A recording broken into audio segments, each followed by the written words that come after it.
σε αυτό που λέμε ντόπιος. Έπρεπε να εφευρεθεί γη.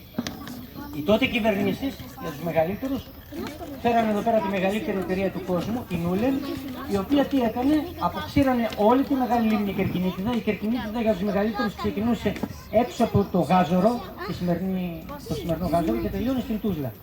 Όλο εκείνο το κάναν χωριά και χωράφια, χωροθέτησαν τον ποταμό Στρεμόνα Κατάντη και Ανάντη και το 1932 γεννήθηκε η Λίμνη Κερκίνη.